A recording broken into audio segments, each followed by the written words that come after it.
では皆さん大変お待たせいたしました。本日は、教育的 e スポーツといった題材で、日米を、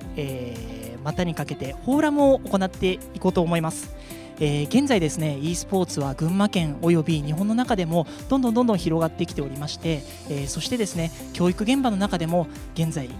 高校生 e スポーツ選手権ですとかさまざまな形で高校生や中学生にとっても e スポーツというのは、聞きなじんだ、言葉になってきております。そんな中でですね今日は e スポーツをどのように教育現場の中で、活用していくのかというのを、日本とアメリカを比較しながら、話を進めていこうと思っております。本日はですね、e スポーツ教育というところの、観点からですねお話をさせていただきます。ではですね早速本日は、専門家の方々も交えまして、5名の方で、今回のフォーラムを進めてまいりようと思います。では早速ご紹介させていただきます。群馬県知事である山本一太知事、よろしくお願いします。よろしくお願いいたします。I am 一太山本 The Governor of 群馬。今日は群馬県が主催するこの湯けむりフォーラムに、アメリカの方からスタインクーラー博士とそれからケビン・ブラウンさん、素晴らしいゲストの方にご参加をいただいたことをまず群馬県知事として感謝を申し上げたいというふうに思います。群馬県これから e スポーツにしっかりと力を入れていきたいというふうに思っておりまして、e スポーツは今日特にスタインクーラー博士からもいろいろとお話があると思いますが、e スポーツのその教育的効果みたいなものをですね、しっかりと議論するっていうのはこれから群馬県が、e スポーツの地域のメッカになっていく上でも大変重要だというふうに思っております。今日はお二人のお話をよくお聞きをして議論できることを楽しみにしております。最後までどうぞよろしくお願いいたします。はい、山本知事ありがとうございました。続きまして、群馬県、教育長の平田先生、よろしくお願いいたします。教育長の平田由美と申します。どうぞよろしくお願いします。私は3月まで県内の大学に勤めていて、4月に知事から教育長に任命していただきました。教員時代ゲームが学生間の心理的距離を縮めているなと思う場面をよく見ました。例えば子どもの時好きだったゲームの話をすることで初対面同士でも会話が滑らかになったりだとか、新しいメンバーの学生の懇親会でも知らない者同士であってもそのプロジェクターに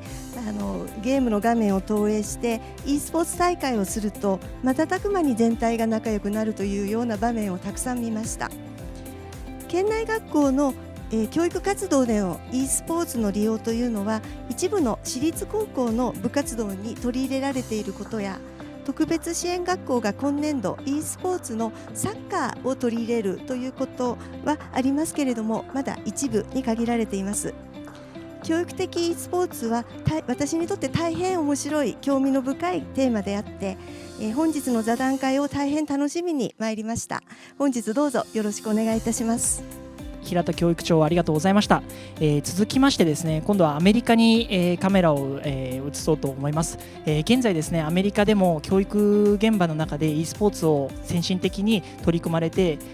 アメリカのその大学の中でもですねいち早く e スポーツというプログラムを取り入れられた、カリフォルニア大学アーバイン校のスタインクーラー先生を今日はお招きしております。それではスタインクーラー先生、自己紹介をお願いいたします。Hello, thank you for having me. My name is Dr. Constance Steinkühler, and I am a full professor at the University of California, Irvine, in both informatics, the study of humans and machines, especially computers, but also in education. I've been studying video games and children's out-of-school learning and behavior for about 15 years, and served as a Senior Policy Analyst to Barack Obama in the White House Office of Science and Technology Policy. In the last 5 years, I've been studying esports, given that it's the rising trend in games around youth. So I'll be here today to talk about some of our research. はい、スタインクーラー先生ありがとうございます。はい、そしてですね本日はもう一方、アメリカからご紹介させていただきます。カリフォルニア州オレンジ郡の教育委員会でですね e スポーツの、担当ディレクターを務めております、ケビン・ブラウン先生にも、お越しいただきました。ケビン・ブラウン先生よろしくお願いいたします。こんにちは。I am Kevin Brown from Orange County, California Department of Education. I am a credentialed career technical education instructor, and I also develop curriculum. I also serve as the Director of Education and Training for NASEF, the North American Scholastic Esports Federation. So my job is dual role, working both for the County Office of Education and for NASEF. I design curriculum, I design training for students and teachers, and I am delighted to be able to help them open up clubs where they can see how they can integrate educational components with gameplay in a way that attracts a kind of student who might not typically be involved in other ways in school, in a sports club, in a musical band, or in any other kind of function. But esports means something for a particular kind of student. So I'm delighted to be able to take the research that Dr. Steinkühler gives us and being able to actualize this and make products and curriculum that can be used for the benefit of youth. はい、ケビン・ブラウンさんありがとうございます。最後になりますが、本日司会進行を務めさせていただきます私、北米教育 e スポーツ連盟日本本部、通称ナセフジャパンの内藤でございます。我々はですね、このように、日本でも、ナセフの、日本の出先機関としまして、e スポーツ×教育といったところでどのような形で次世代の可能性を広げていくかというのをアメリカでも先駆的にやっているものを日本でも、カスタマイズしながら広げていきまして、日本でも、しっかりと次世代の、将来を考えながら活動していく団体になります。本日は皆様よろしくお願いいたします。はい、では早速ですね、本日の、基調講演としましてスタインクーラー先生および、ケビン先生からですね、アメリカでどのような形で e スポーツが次世代の教育に対して効果を及ぼしているのかという調査、および研究とですね、実際に、学校の中でどのような形で使われているのかというご説明を、いただこうと思っております。それでは、スタインクーラー先生よろしいでしょうか。Thank you. It's an honor to be here. As I said, I've been studying games and learning among youth, especially teens, for about 15 years. But what I want to talk about today is some of our research on the educational impacts of the NASEF program for youth. Now, NASEF is a very special program for esports and youth in that NASEF does not simply run a league structure where it's merely competition. Rather, NASEF is based on a model of a club rather than just a league, where students engage in various roles and activities. So it's a very particular kind of program. Now, esports, of course, is not a new topic in Japan. In most of Asia, esports has been booming, especially among the young culture, for a good decade or more. In the United States, we've been a little bit slower to pick up the pace in terms of competitive video game play. But here in California, we tend to be on the leading edge of technology and entertainment. So esports now have entered not just a public sphere in the US, but actually are across college campuses, with collegiate, varsity, and junior varsity teams now representing some of our top colleges, both private and public. With this rise of esports,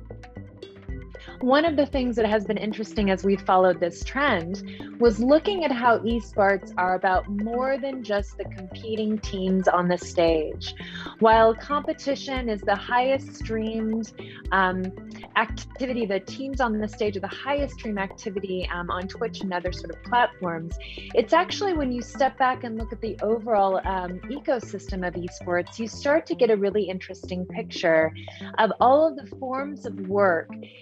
and cognitive work that go into the esports ecosystem. So if you think about the players at the very center of that diagram, you can start to pan out and look at strategists who focus on data science and more of the CS, the computer science side of gaming and interaction. You can look at the content creators who do work around software development, on shoutcasting games, writing about games, and even creating fan art and media. You can look at the entrepreneurial side of esports, so business development, web development, marketing, and then finally the organizing side, so thinking about what it means for event organizing. When you start to look at some of the roles that are in the esports ecosystem, from our research lab end, we did about a year's study trying to document what these various roles are, and then also how they connect to very important forms of learning in schools. So after about a year of studying esports, we started getting very interested in the kinds of knowledge, skills, and dispositions that are required within this ecosystem. One reason this matters is that if the youth generation is this excited about esports and so interested in being in the esports domain, then the question becomes, how can we think about using esports as a way not simply to document that esports is a demanding field or discipline to be in, but actually thinking of it as a vehicle for engaging youth in America in school-based curricula and in forms of school affiliation and pro-social behaviors that are really important for their social and cognitive development. So we started looking at the role and knowledge and skills demanded across various sets of national standards in the US, which are represented here. So thinking of those roles in terms of science, in terms of career technical education, in terms of English language arts, and even in terms of social emotional learning skills that we highly value in schools. Now, I can tell you after studying games for 15 years in the lives of kids, games are one of the most important media for this next generation. It is 97% of American youth who play, 99% of boys, 94% of girls. But it is also true that these are areas in which kids are already engaged. The question becomes, how can we use kids' interest as a way to engage them back in K through 12 education for young people? The truth is that, you know, in the US, even our students who are doing really well in school will report that school for them is nothing more than credentialing. And from the perspective of a faculty in education, that's a really big problem when schooling for kids becomes nothing but passing tests rather than school as a way to inform and enrich your life. So part of the NASEP program is really grounded in this idea of games as a Trojan horse for learning. So we started wondering about how can we actually formalize this sort of structure of esports in the ecosystem that we see at the professional and collegiate side and amplify it for kids. So we put together the NASEP program, which I'm sure you've known a lot about. We're going to talk about it more, and so will Kevin Brown. But the NASEP program is really this wonderful, it started as a really wonderful partnership between our public educators in classrooms, leadership in the education the Department of Education, not just now here in California, but beyond, universities, and philanthropy, including especially the Samueli Foundation and the Connected Camps and Connected Learning Lab. Now, when we put NASEP together, you'll notice very key elements. I said before that we focus on clubs and not leagues, with the idea that students all play the same video game, but not all of them necessarily compete in the league. Some, for example, may be graphic designers. Some others may be work on the business aspect with fundraising and building IT infrastructure. Others may serve as data analysts that look at the data streams coming out of gameplay and analyzing them to understand what could we do better as a team in order to improve. But we really focus on building not just academic interest and academic skills, but also in building affiliation with school to address this issue that I raised previously, where even the kids that are doing well in school do not see education as something that enriches their lives. We are hoping to move the needle on that in particular. So in our very first year, we decided to roll up a program that was here only in Orange County within California, so in the south of California. And we ran this program for one season only, so for about a 4-month league season. And our first research study was just trying to understand, if we were to build a program in esports, are we able to both keep student interest in esports and not colonize their interest too much, but can we actually do this hard work of connecting it to content in schools through very careful design of the structure of their peer collaborations, through their connections to teachers as general managers and to trained and vetted coaches that actually model positive behaviors for youth. And so we studied 6 schools here locally. We did field observations for about 20 hours in each school and did a series of interviews, not only with our students, but also with the staff that were serving students. And some of these early results were really interesting. We took the qualitative data, we analyzed it for content of the talk, and what we found was really interesting. You know, we originally set out, as I said, to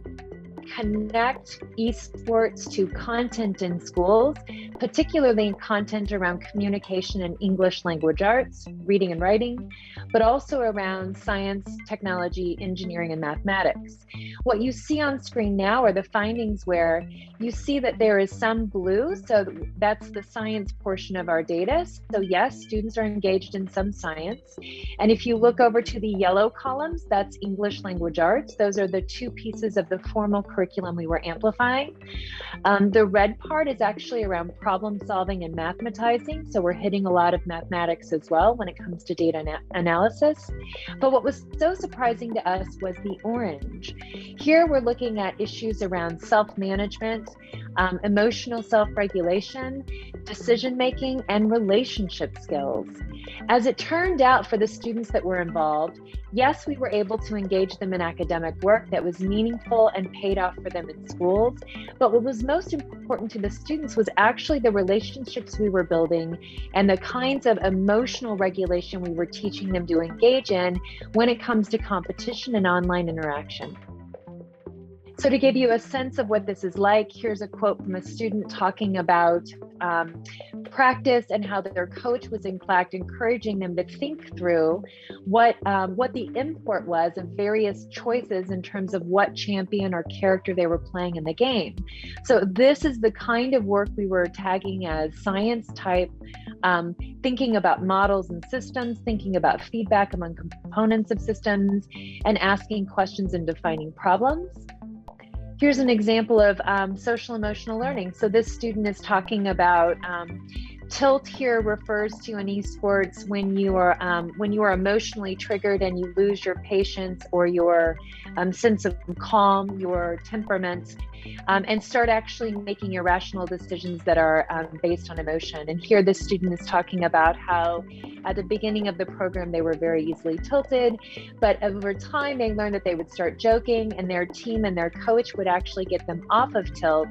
and help them look at their work in terms of like, yes, it's okay to sometimes struggle and fail, but not being too reactive is a way to keep your team safe, to keep you from actually tilting and tanking your whole team. And as another example, I said before, we were really interested in can we get kids actually more affiliated and excited about school? And here's an example of data from our study where a student is talking about saying esports, this is what I've always wanted in school. I've always actually avoided sports and everything because I hated the crowd, but this is where I felt I could truly fit in. One of the things that came out in the qualitative data from the first year was how meaningful it was for students' own interests to be validated and recognized in classrooms by teachers and by their parents. And that was something that for the next years you'll see us build on. So in year 2, we decided to go after a little bit harder question, asking how does the program, what kind of impacts are we having quantitatively, and how does our program compare to other programs in school? So it's one thing to look at, student engagement, but we wanted to make sure that the NASEF program was doing at least as well as other clubs and programs that kids could engage in. I'm sure Japan is the same. In the United States, there's a lot of different exciting programs that compete for that after school time with students. So we wanted to make sure that we were making good on our claims and that we were doing as well as other programs.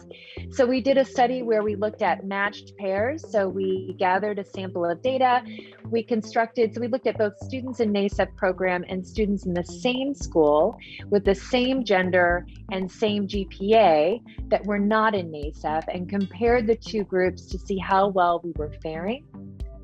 It turns out that, in fact, when we looked at I think this is 18 different variables. First, you should note that across our 18 target variables, every single variable except one is significant. So we're seeing significant gains on almost every single variable. Only one was not significant, and one actually was negative, and that was emotional regulation. When we compared that and triangulated it against our qualitative data, what you start to see is that part of this program really helped participating students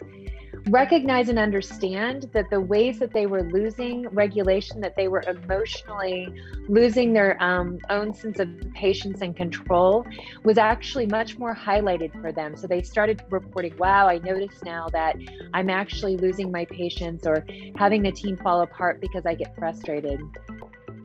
This, by the way, I've never really seen any evaluation of a program I've done, and I've done many. I've really never seen a program that actually hit every single variable in this way. So this was very surprising to us. So when we looked at the group comparison between NASEF students and non-NASEF students, what we found was that indeed, not only is our program doing as well as other out-of-school programs, after-school programs, but in fact, we're actually faring better than other programs in terms of several different measures around science, technology, engineering, mathematics, engagement,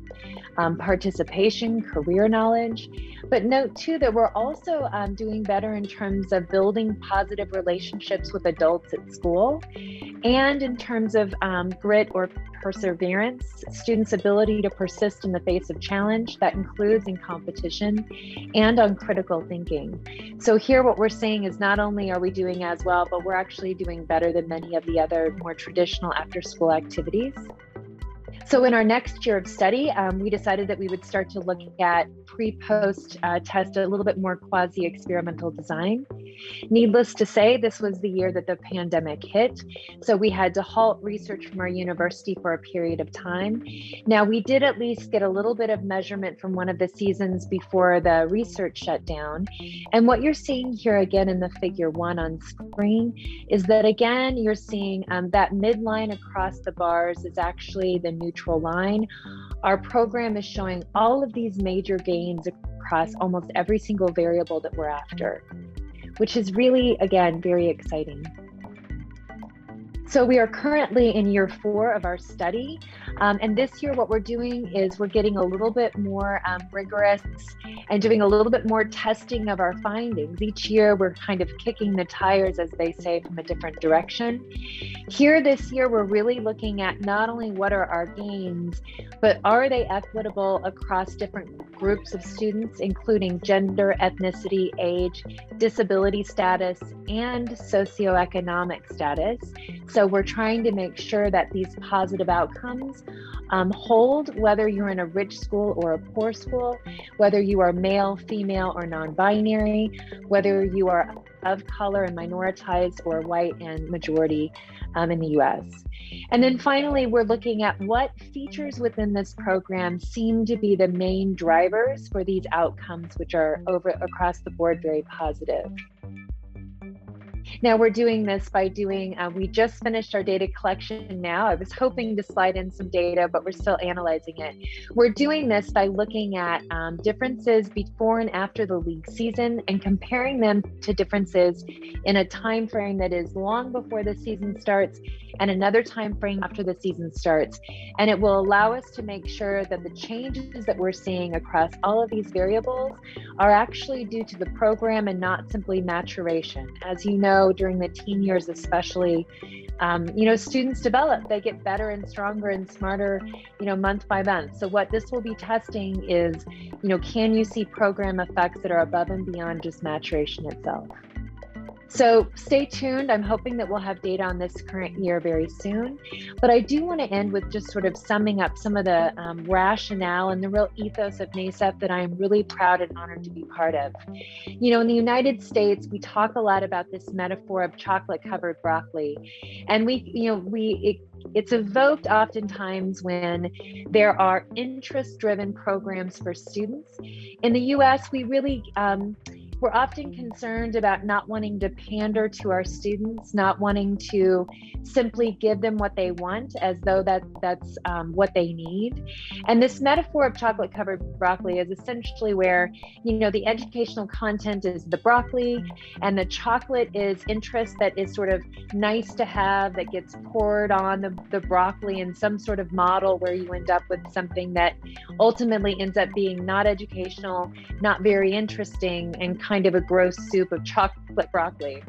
But this framing, I want to argue and lead you with, is that this framing that somehow building on students' interest is pandering to students, overwhelmingly what you find is that that is really the wrong model to use. Instead, I want us to encourage us to think about interest as not the chocolate on broccoli, not the decorative dessert that gets a child to eat their vegetables, but rather thinking about it as the engine in a car. Across 15 years of research studying kids and games, and I'm not necessarily an advocate for all games, nor am I a player of all games, but I will say this. When you engage students' interest, it is very surprising and exciting to see what they can accomplish. Interest is it's not a nice to have element of a curriculum that gets added if you have time. Interest, especially during the teenage years, is the engine of the car. It is the driver that enables students to struggle through difficult content and make sense of it because they actually care about the content and understand why it's valuable. And so that basic model is at root of the NASEF program overall, and one of the proudest points that we have of why the program is having some of these systemic overall positive effects. And I will leave us there. Thank you. スタインクーラー先生ありがとうございました。続きましてですね、この、NASEF だったり UCI がですね行っている調査研究に基づいて、じゃあ実際にどのようなプログラムを、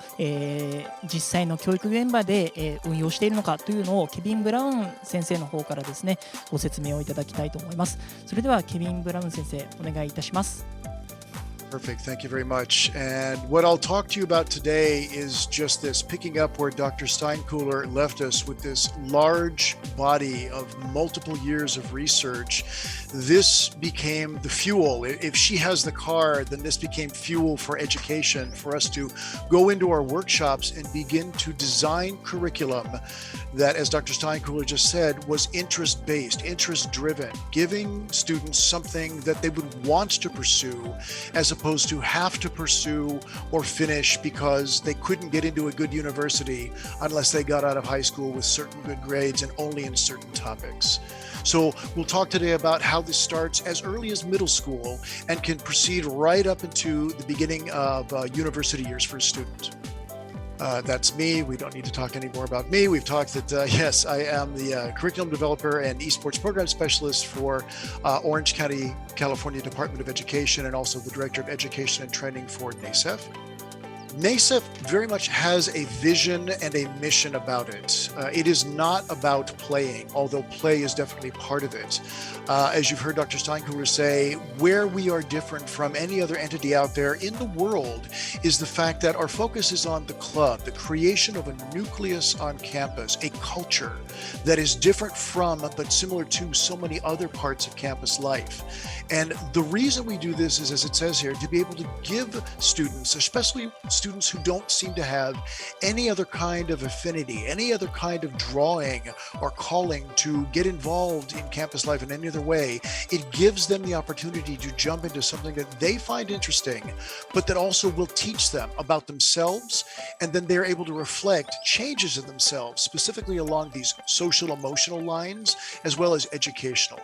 Why do we do this? This is, you'll see as we get into this, that career technical education is very much at the beating heart of esports. Esports as its own discipline in school really can't exist. It is born of different elements, like a cake. Cake is made of several different ingredients, 5 in fact, to make a cake. Without any one of those ingredients, you have something horrible. I wouldn't call it cake. But what you do with those ingredients, how you bring them together, determines what kind of cake it is. So we want to show that career tech education is where esports comes from, that it is born of all these different kinds of ingredients, and out of it comes this wonderful synergistic new entity. So our vision, as it says there, is to ensure that all students, and by all we mean everyone, everywhere, all skin types, all genders, all preferences, socioeconomic strata, all students, they have the knowledge and the skills necessary to be society's game changers. What we're doing is ensuring that youth becomes that future. We have to give them a fighting chance. And by introducing educational content in a way that they want to learn, it gives them this. They become educated, they become very productive in society, and they also become empathetic. Dr. Steinkruller showed you in her slides that the social emotional impact of gaming on youth was surprisingly the highest value that popped. Kids understand that they change. Something happens inside them as they play. They learn to become different. So this becomes our ongoing mission. There she is. So as we say, that everything that we do in NASEF proceeds from Dr. Steinkuller's research. What she does in Connected Camps, because you've seen these slides. These are these ingredients that we're talking about, the different kinds of research over the last 15 years that show that esports is a very smart endeavor. It's not just playing for the love of playing. It's not just more screen time, what many parents would hope that we're not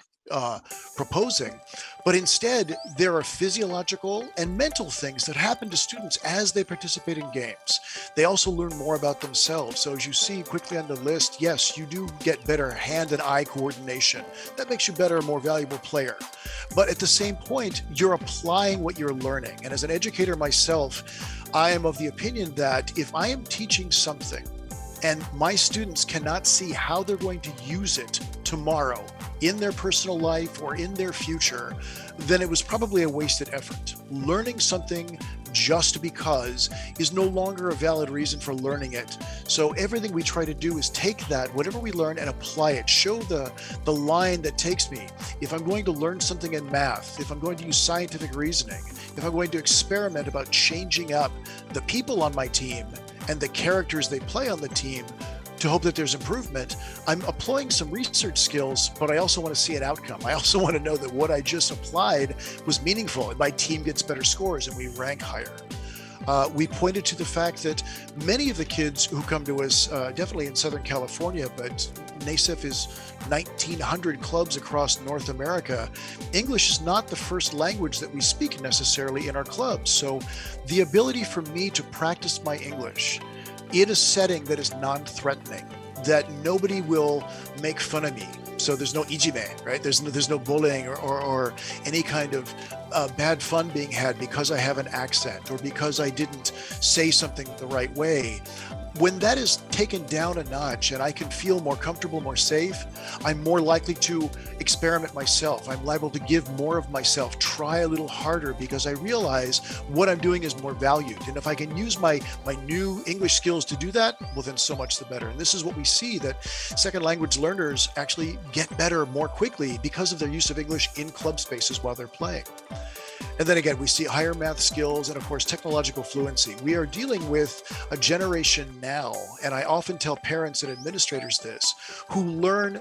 very differently than when we did. When I grew up, I was the product of a system that learned how to multiply by rhythm. 1 times 1 is 2. 1 times 1 is 1. You see how bad my math is. 2 times 2 is 4. 4 times 4 is 16. So we learned a rhythm, but we didn't look at the math. Now, when kids are learning, we have access to 24-hour, 7-day-a-week, almost an infinite array of information at our instantaneous fingertips. We can look for anything so much. We have a verb now in English. We Google things. I need to find something. Well, Google it. Kids are technologically very savvy. So our learning means, the way we learned as adults and even grandparents, it's no longer as valid a teaching vehicle as what we're doing now. So we look to lean into the use of technology because kids are there. They're already interested. They're teaching themselves. So we want to use this for their benefit.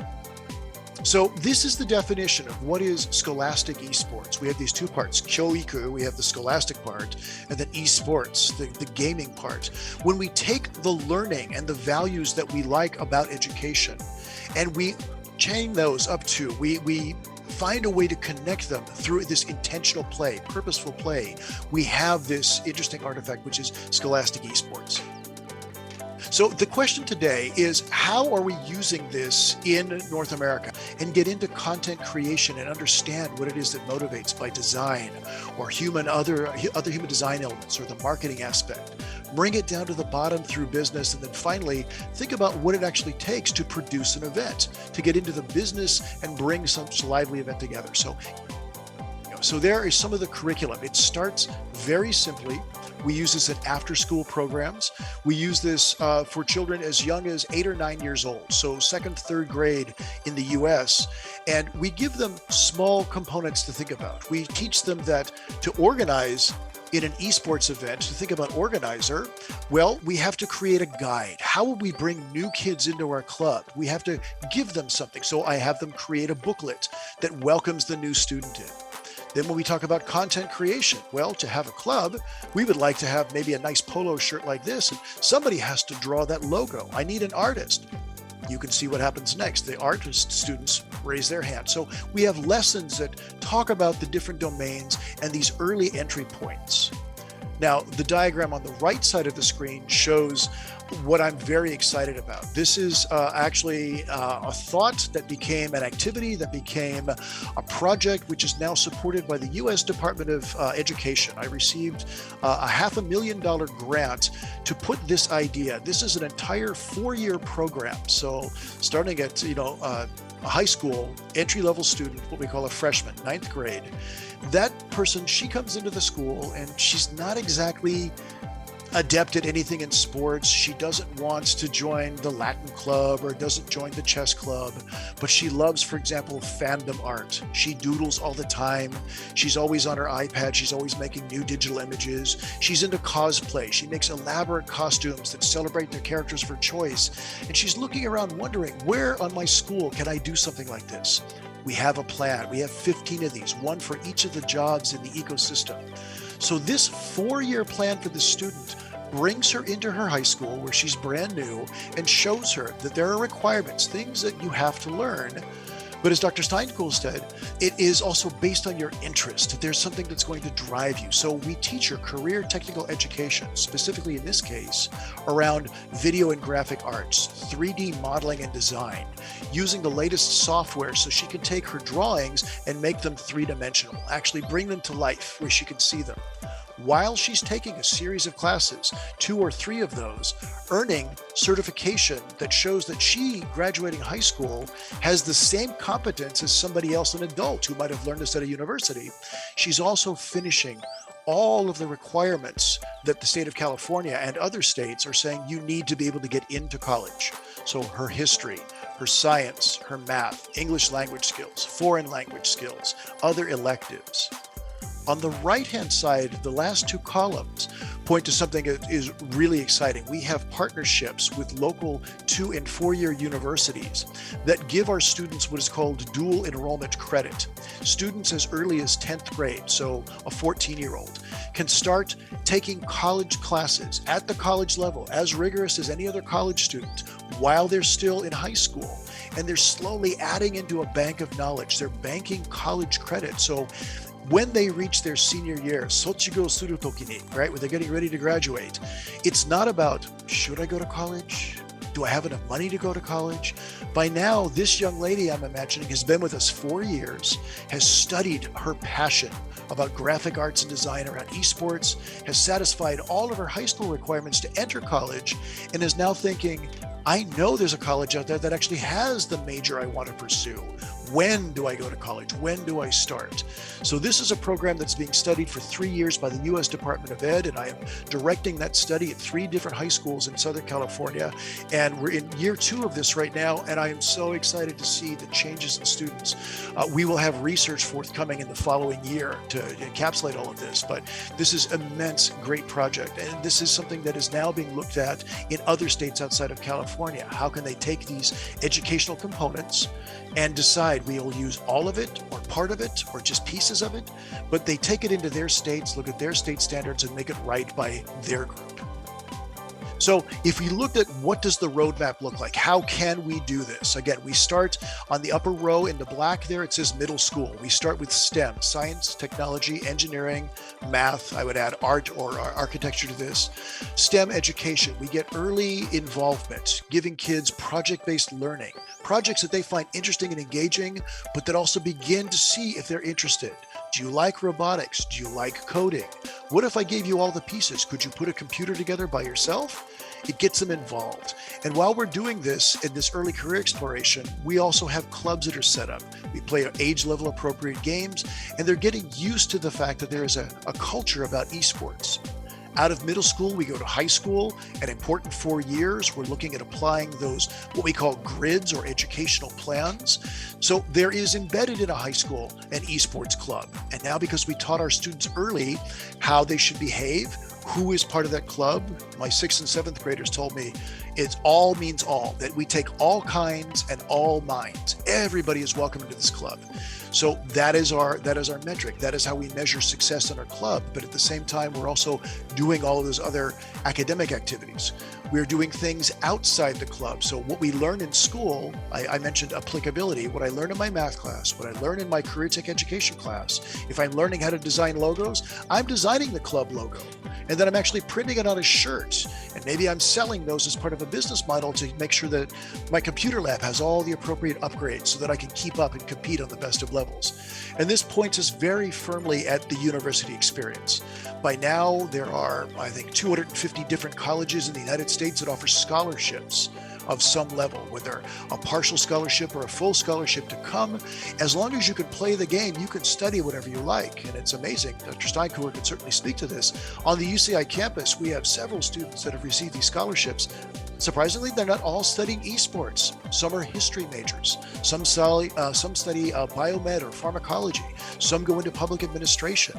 But it's their esports that got them into this and involved, allowed them to open up a pathway to a scholarship that they might not have won in any other way, and then to take the learning that they value and apply it so that they're in the last step on the right. They can then enter the workforce as a confident, competent individual who has a skill set that is valuable to our workforce, and that person is ready to put it to work.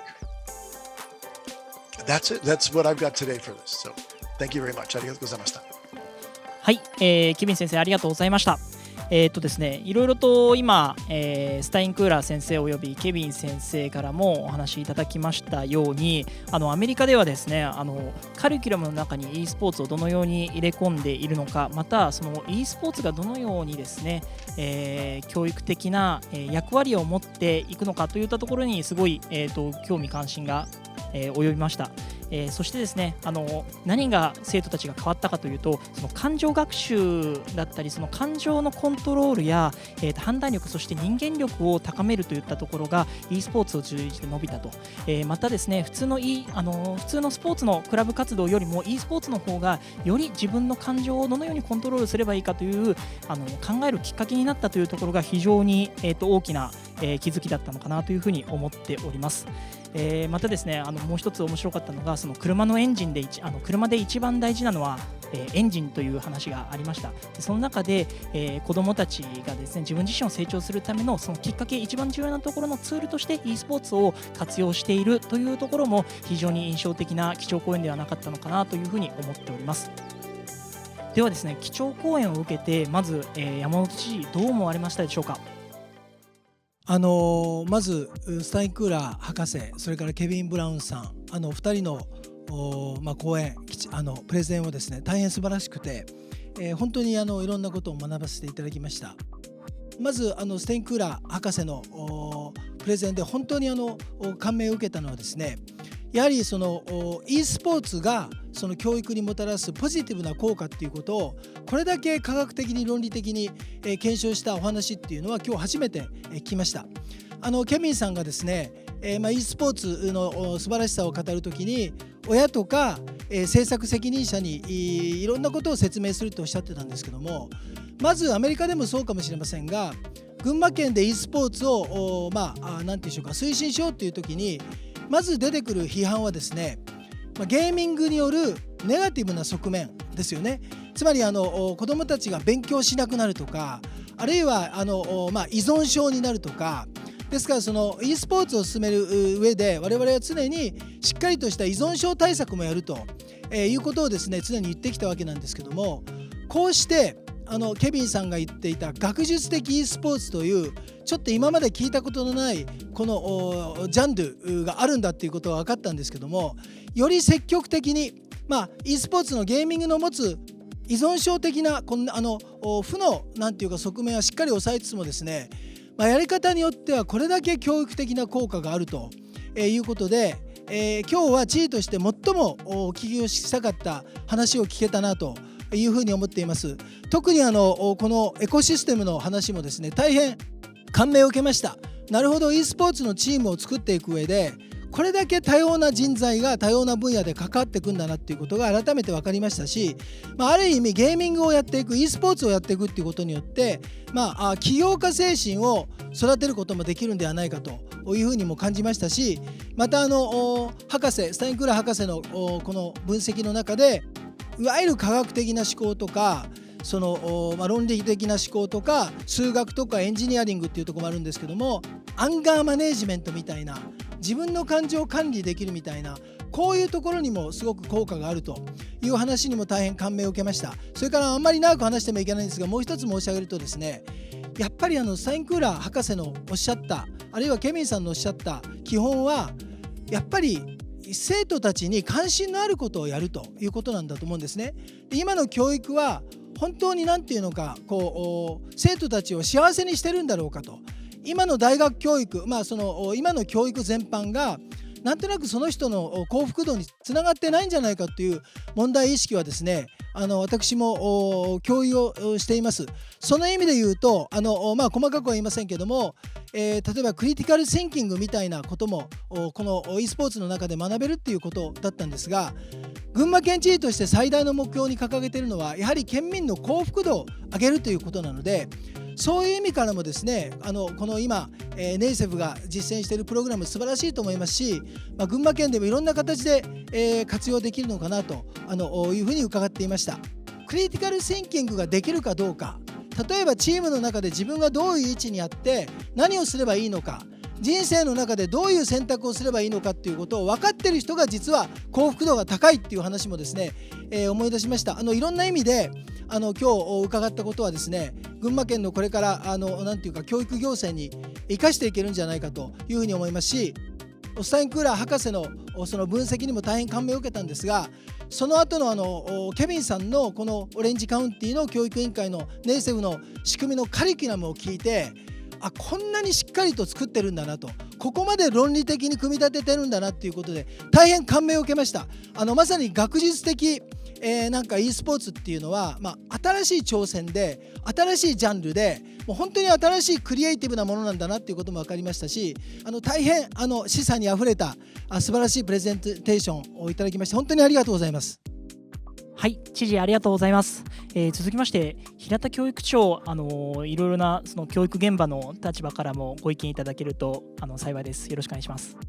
ありがとうございます。スタインクーラー先生、ブラウン先生、素晴らしいご講演をありがとうございました。すごく学ばせていただきましたし、刺激を受けました。知事のお話と重なるところが多いかもしれないんですけれども、その若者たちにとってとっても身近な e スポーツを使って、いわゆるSTEAM かもしれない科学、工学、技術、数学あるいは芸術を融合した、しかもこのアクティブに学んでいくような教育であったりとか、それから自己制御であったりとか、社会人スキル、21世紀スキルというような本当にこの人間が幸せに生きていく上で必要なものを彼らが興味を持っている e スポーツを使って実現していこうとするのが教育的 e スポーツなんだというふうに理解をしました。それで、e スポーツということを例えば学校現場に入れようと思った時にどこが大変かなっていうふうに思うと、まず e スポーツという言葉が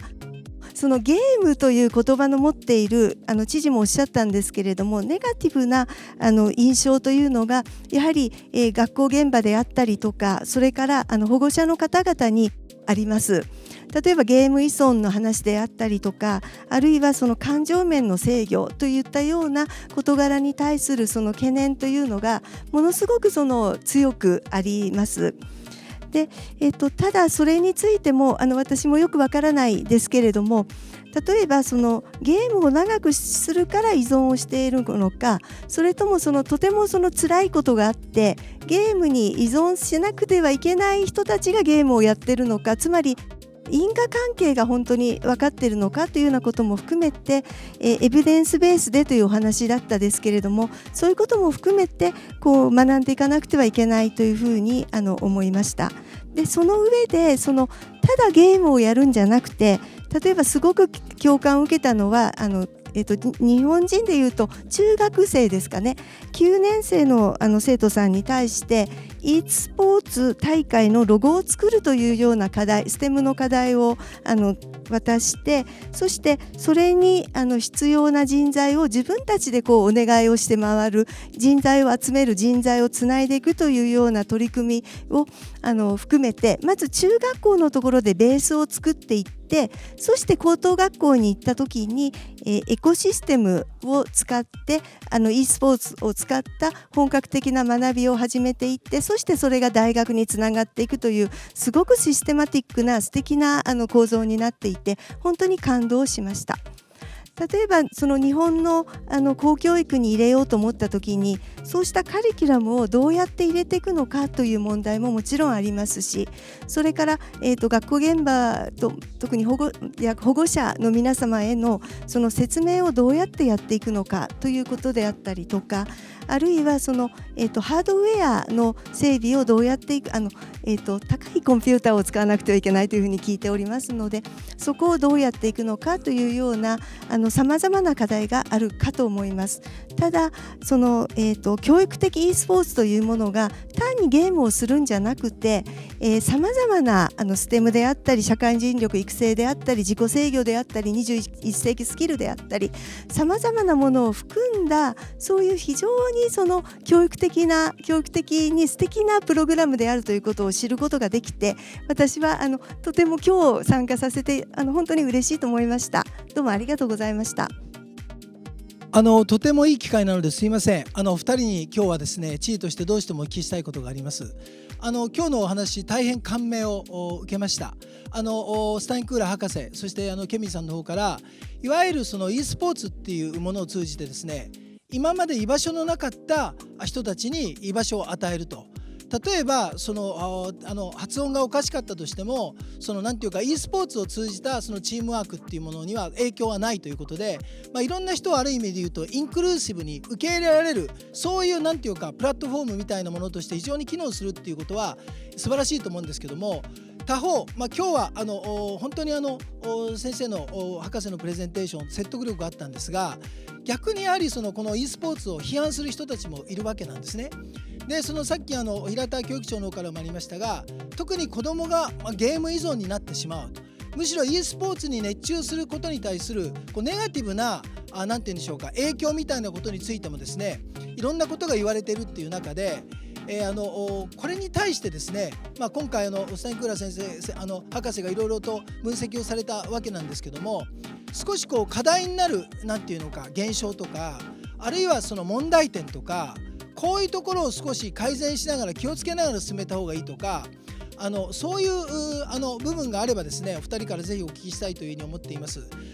日本はアメリカに比べると実はデジタル化が大変遅れておりまして、今回新型コロナで分かったことは、やはり日本はこれでもまだ世界第3位の経済大国であるんですけども、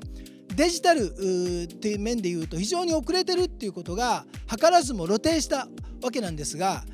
群馬県でもですね、相当デジタル化が進んで、特になんて言うんでしょうか、新型コロナで学校に行けないっていうことだったので、デジタル教育もこれを契機に相当進んだんですけども、ただもう一つ私たちが今回の新型コロナ COVID-19 のこのなんて言うんでしょうか、パンデミックの中で分かったことはですね、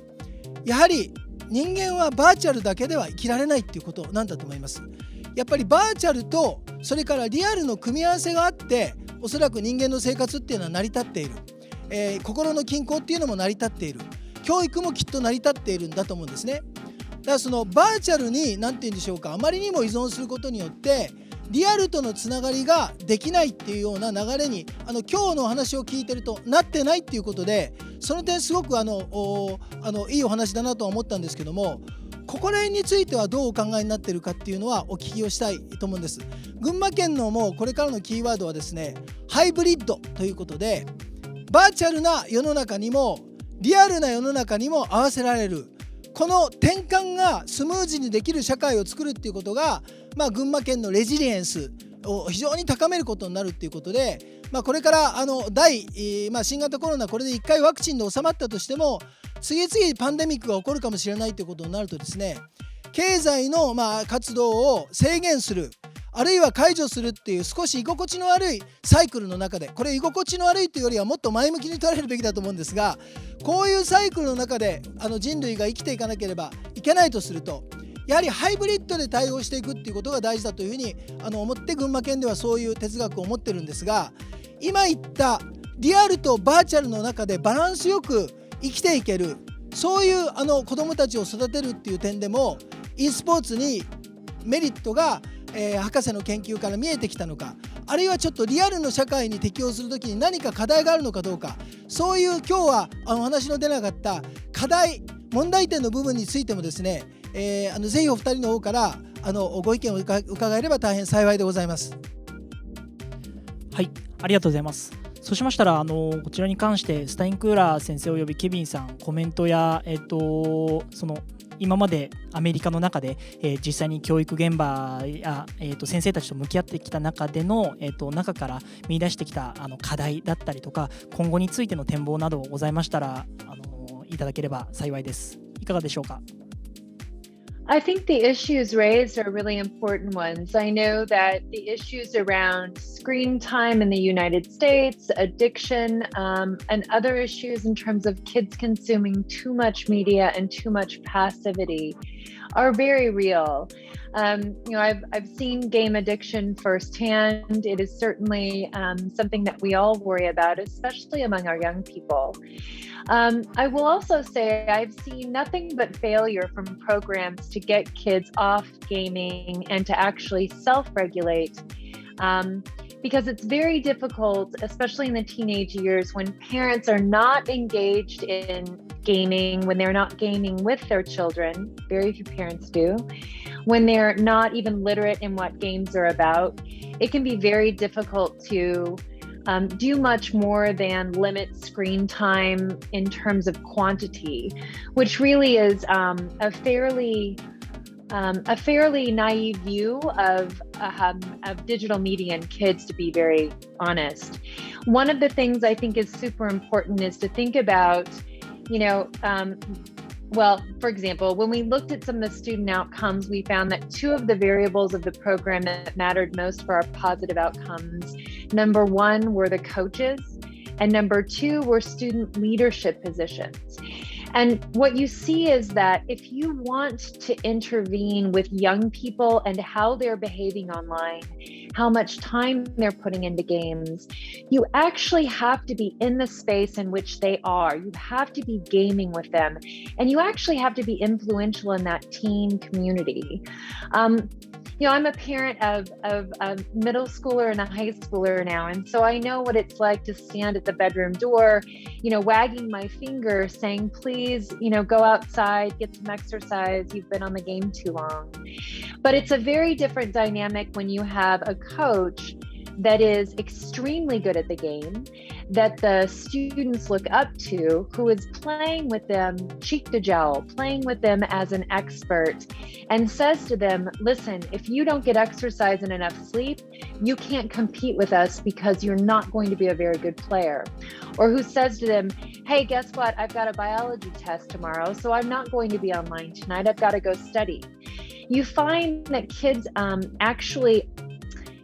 as much as I hate to say it, students learn more from what we do than what we say. And so when they have someone in the game, the coach, the teacher as general manager, and even their peers who start to signal to them that schoolwork, exercise, family time are important as well, signal to them what healthy gaming looks like, you actually can move the needle much faster in terms of getting students into a much healthier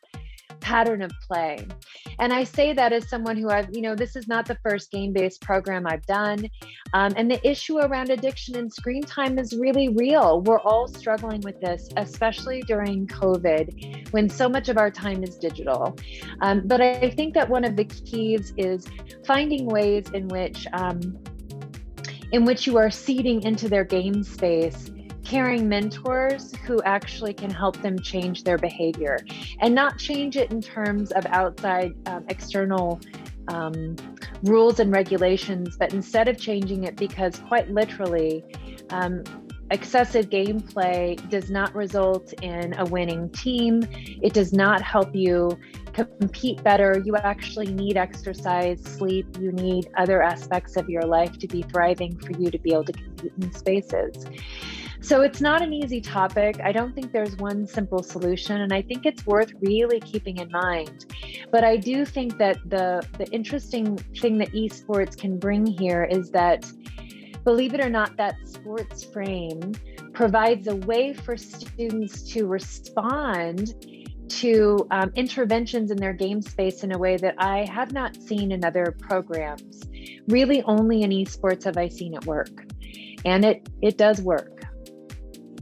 From my side, I think I'll take just one word from what Dr. Steinkühler just said. It's about community. I think the reason that the NASEF model works, when considering as a parent and as a grandparent, that I think about addiction, I think about toxic behavior online, whether my grandson receives it or I hope not, but if he projects it, if he's the source of that toxic behavior. I think about internet safety. I think about becoming a good digital citizen, learning all these things. It cannot happen in a vacuum. What makes NASEF's approach so unique is that it is done in a community. When we form on a campus, whether it's a middle school or a high school, we form a club. We don't form a team. We don't even talk about what games we're going to play. We bring everybody who's even interested in just the idea about there being esports on a campus. So a game like League of Legends, 5 people versus 5 people. You only need 10 people to play that game. We've seen clubs that play League of Legends, but they have 130 students in the club. Some students don't even play the game. They're there for the camaraderie. They're there for the community experience. They're there for the good feelings, the ino kimochi, right? They're there for the feeling that they get when they're in that group. They don't get it anywhere else. They don't get it in their science class. They don't get it because they don't play athletic sports. But in this group, they are valued as individuals. And what they will do, using another word from Dr. Steinkühler, is persistence. They will take on a job, something that's required in that ecosystem to make that club work. So to be able to have a club that's successful, yes, we need players on a team. Not every child can play on the team, but she can design that logo. He can crunch the numbers and do the data analysis. Somebody else who's very good with web page design can make the web page that announces what the club is doing, so that we're holding tryouts and you can come online. We can post our scores and talk about our victories. Or when we lose, we can talk about why and how and do it in a good, positive way. It all comes from this community.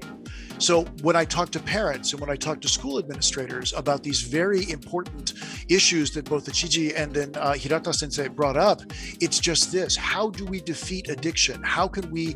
tell our students, because doing this doesn't work, because they become rebels, right? They'll stay up later than us. They'll stay up till 2, 3 o'clock in the morning, and they'll play when we're asleep. Or when we go to work and they have a day off, they'll play all day. The club is what defeats addiction, because we only play so many minutes a day, so many hours a week. And when we're not competing or practicing, we put games aside.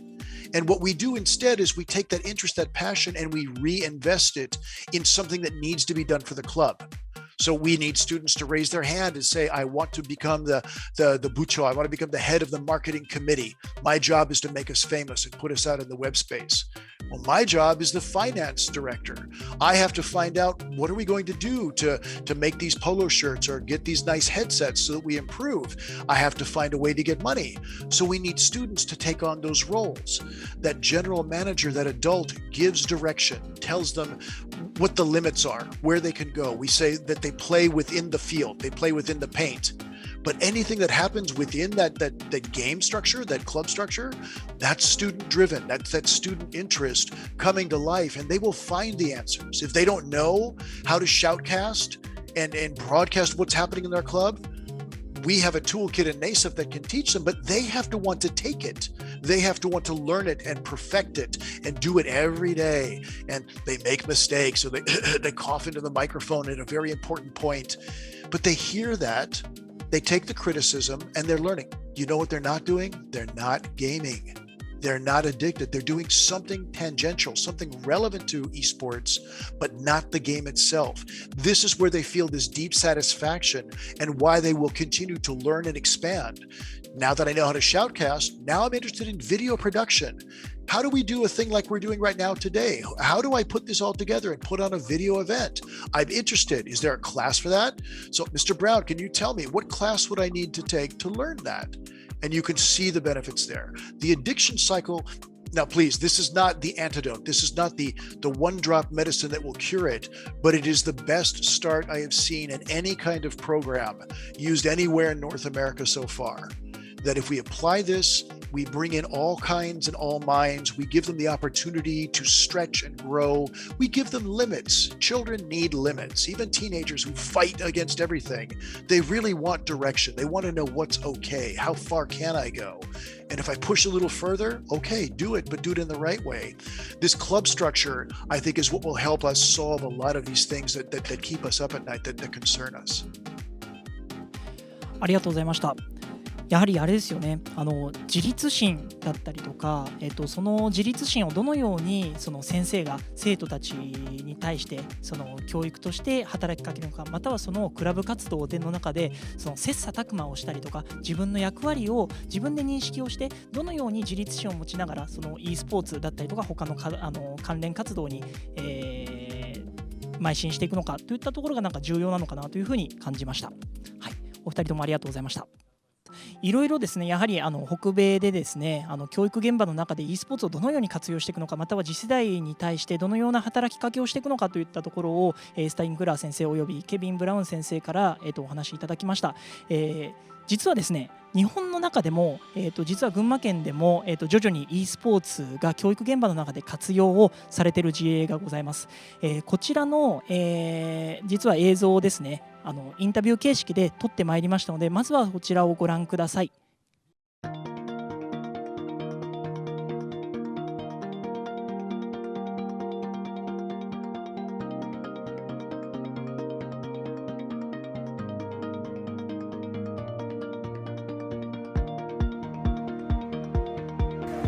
ただ普通に一人でゲームを取り組むのではなく、仲間とやることを通じて、生徒たちが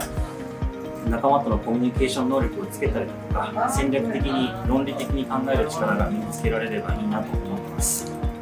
僕はあまり人と喋れないので、こういうゲームの中で会話してチーム力を上げたり、コミュニケーション力を上げたり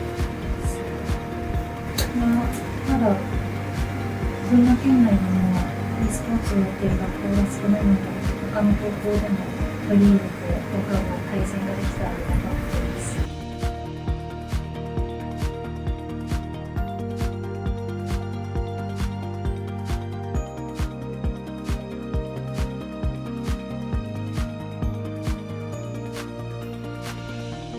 そうですね、コンピューターのやっぱりスペックであったりとか、そういうものも含めて生徒がそちらの方にも私の専門ではあるんですけども、興味を持っていただけたらななんて。あんまり関われない高校とかもあるので、それで交流を深めたいと思っています。e スポーツに取り組むことだと、やっぱりゲームでもやっぱ運動でも同じだと思うんですけど、やっぱりどうしても熱くなってしまったりとか、そういうのがあるんで、物に当たったりだとか、そういうのをしないようにだとか、あれですよね、舌打ちだとか悪口だとか、そういうのは気をつけるようにしてます。はい、ありがとうございます。教育長、今現在、群馬県の高校でもさまざまな形で e スポーツクラブ活動を進んでいるようですが、いかがでしょうか。ありがとうございます。今映していただいた桐生第一高校と、それから常盤高校、私も拝見させていただきました。ですごく本当に生徒たちが生き生きとで、今もそうですけれども、コミュニティという話があって、もうそこまでは全然もちろんいかないんですけれども、ただ例えば全体を見る人であったりとか、それからパソコンの PC の設定やメンテナンスをするなど、さまざまな役割を部員が分担して得意なことを生かしてやっているようなところがすごく印象的でした。それから顧問の先生、ゲームの時間を制御したりとか、勉強との両立を図ったりとか、あるいは PDCA サイクルによって生徒がその振り返りながら進めていくように工夫されているような部もあって、非常に印象を素敵だなと思って帰ってきました。以上です。ありがとうございます。知事、すでにいろいろと高校の何かでもeスポーツが部活動として、活動の場が広がっていると思うんですけども、やはり今後このような群馬県でもその各高校だったりとか中学でも、アメリカに習うではないですけども、いろいろ広げていこうという考えとかあるんでしょうか。そうですね、今教育長からもお話がありましたが、桐生の高校でこの e スポーツをカリキュラムに取り入れてるってことなんですけども、今の生徒の皆さんの反応を見ると、今日スタインクーラー博士やケビンさんがおっしゃってたような方向で、いい効果が現れてるのかなと。例えば僕はあまりなかなか人前で話すのは苦手だけど、e スポーツだとチームの中で溶け込んでできるとかね、論理的な感覚を磨けるとか、あるいはついついさっきも2人の話にありましたけども、切れやすい面があったのを、それはやっぱチームのために少しそこを直していこうって思うとか、非常に今すごくポジティブな側面は出てるかなと思うんですね。今日スタインクーラー博士がおっしゃっていたなんていうんでしょうか、ネットっていうのは光とおそらく影の部分があるので、もちろんそういうところをしっかりと対応していかなきゃいけないと思うんですけども、もう子どもたちはネットを使いますし、やっぱり e スポーツをやりますので、そういう中で上から目線で量的な制限をするとか、これをやっちゃダメだとかいうことは非常に実は非生産的だというのは全くその通りだと思うんですよね。そうだとすれば、この環境をポジティブに生かして前向きな形で効果が出るようにやはり持っていくっていうのが、やっぱりなんていうんでしょうか、より建設的なアプローチだと思うんで、今日はとってもそのことを認識をいたしましたし、今日2人からこれだけ大変なんていうか示唆に富んだいいお話も聞きましたので、群馬県はここからできればその地域でも群馬県日本には47の都道府県っていうのがあるんですが、e スポーツのなんていうんでしょうか、いい意味でのメッカになれるようにやっていきたいと思いますし、ネイセフのいろんな試みからも勉強させていただきたいと思いますし、必要な予算があればよく状況を見ながらつけていきたいなというふうに思います。ありがとうございます。実際にですね、おそらくスタインクーラー先生およびケビン先生が日本の現場をこのようにご覧になられたのは初めてかとは思うんですけども、感想など、いかがでしょうか。I think it's so interesting to see again that for students, first, the validation of their interest already does work for them and affiliating them with school and with their peers. And you can hear how excited they are to be there and just to have that kind of recognition that what they do might matter. And then you also notice that you hear, efforts around team building, communication, self-regulation, and problem solving seem to be consistent themes there. I was also very encouraged to see that young ladies were equally interested, and the idea that the young lady said she'd like to see other high schools in the area and then maybe in other prefectures begin to open up clubs so that they could begin to compete, so that they could see that other students in other areas had the same passions. And this is where the community building starts. This is from prefecture to prefecture and then country to country. I think this is the long game that we'd like to see in NASEF, but I was very encouraged to see a young lady step up and say that was of interest to her.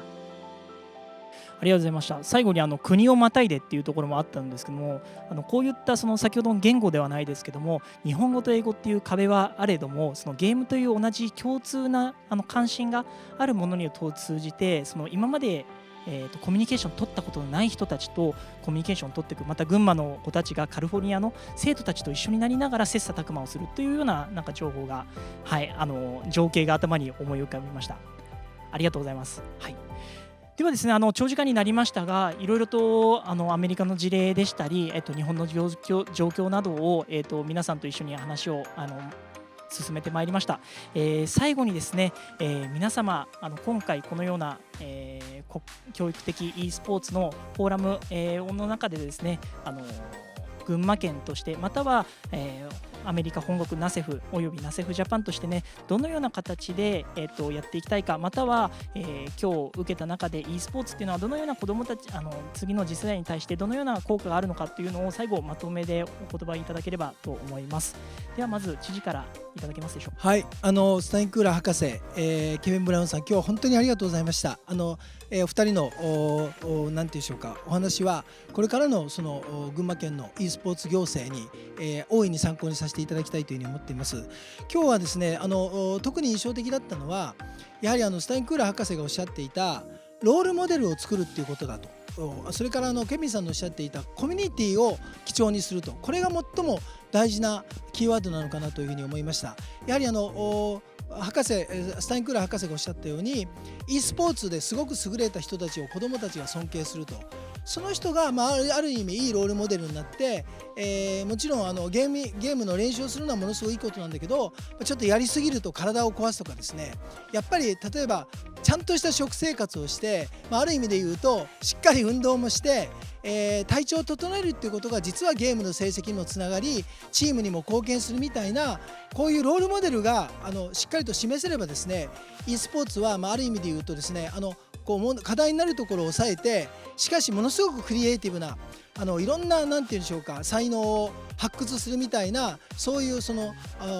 なんていうかプラスの側面を最大限に生かせるものになるんじゃないかなというふうに思いました。それから日本はまだまだ e スポーツはアメリカほど進んでないんですけども、この地方自治体の一応ガバナーっていうか知事をやってるっていうことからいくと、他にも e スポーツやってる都道府県はあるんですけども、こういう教育カリキュラムの中に e スポーツを取り入れるっていう点で言うとですね、しっかり群馬県が先駆的な存在になって、やはりこれはある意味で言うと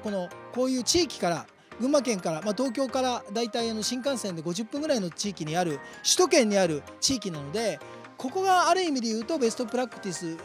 をですね、中央政府に対して発信できるような、そういう流れをですね、ぜひ作っていきたいと。今日はちょっと大胆ななんていうんでしょうか、目標ですけども、お二人の話をお聞きをして改めてそう思いました。ありがとうございます。続きまして平田教育長いかがでしょうか。お願いします。スタインクーラー先生、ブラウン先生、本当にありがとうございました。知事にほとんど言っていただいてしまったので、私はほとんどないんですけれども、知事おっしゃったように、身近なその尊敬できるモデルとなる人というキーワード、それからコミュニティという考え方、これが本当に素敵で、エ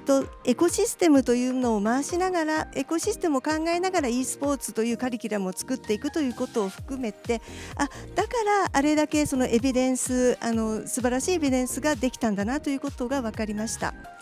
で、クラブのためにっていうところを、自分の得意なところを生かしてクラブのためにやるっていうところを通して、やはりその自分が主役であって、で自己肯定感が上がっていく。そうすると自己肯定感が上がっていくと、人間は自立することができるし、社会性も伸びていくと思うんですね。なんか本当に素敵な、プログラムだなというふうに思いました。群馬県本当にまだまだこれから始めるところですので、今後ともぜひお教えいただけましたら本当に嬉しいです。どうぞよろしくお願いいたします。ありがとうございました。はい、教育長ありがとうございました。ではですね、アメリカの方からも一言ずついただければと思います。まずスタインクーラー先生、今日このような有意義なカンバセーションができたと思うんですけども、最後に一言コメントいただけますでしょうか。